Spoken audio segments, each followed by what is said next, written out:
আসসালামু আলাইকুম বন্ধুরা, কেমন আছে সবাই? আজকে খুবই একটি মজার রেসিপি নিয়ে হাজির হয়েছি। আজকে বিভিন্ন প্রকার সবজি দিয়ে নুডলস রান্না করব।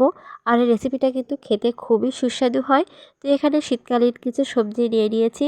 আর শীতকালে কিন্তু এরকম বিভিন্ন প্রকার সবজি দিয়ে নুডলসটা রান্না করলে খুবই ভালো লাগে। তো প্রথমে আমি একটা ডিম ভেজে নিয়েছি। ডিমটা ছোটো ছোটো করে ভেজে নিয়েছি আর নিয়েছিলাম কয়েক টুকরা মাংস। তো মাংসটাকে আমি ছোটো ছোটো করে কেটে তেলে ভেজে নিলাম প্রথমে।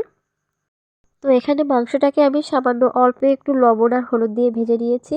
এখন দিয়ে দিচ্ছি কাঁচামরিচ, পেঁয়াজ আর আলু, আর দিয়ে দিয়েছি ফুলকপি। এটাকে সুন্দরভাবে ভেজে নেওয়ার পর দিয়ে দিচ্ছি পাতাকপি। এখন এগুলোকে সুন্দরভাবে ভেজে নেব। সব সবজিগুলোকে সুন্দরভাবে ভেজে নিতে হবে।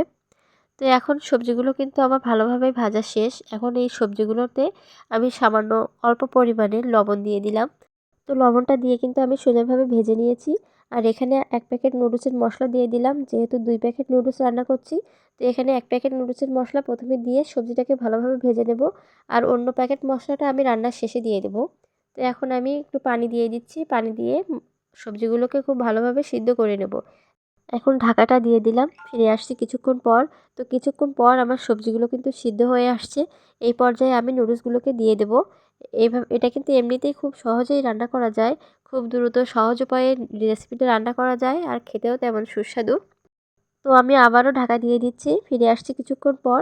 রান্নাটা কিন্তু আমার প্রায় শেষের দিকে। এ পর্যায়ে আমি টমেটোগুলোকে দিয়ে দেব। টমেটোটা একদম লাস্টেই দিতে হবে। এখন কিছুক্ষণ নেড়েচেড়ে ভালোভাবে রান্না করে নেব। আর দিয়ে দিচ্ছি আগে থেকে ভেজে রাখা ডিমটা। ডিমটা দেওয়ার পর আবারও সুন্দরভাবে নেড়েচেড়ে রান্না করে নেব। তারপর দিয়ে দিতে হবে এখানে যে 1 প্যাকেট নুডলসের মশলা রেখে দিয়েছিলাম, ওই মশলাটাকে এখন দিয়ে দেব। লাস্টের দিকে এই মশলাটা দিলে কিন্তু খুব সুন্দর একটি ফ্লেভার আসে আর খেতেও তেমন সুস্বাদু হয়। এই রেসিপিটা কিন্তু বাচ্চারাই বেশি পছন্দ করে।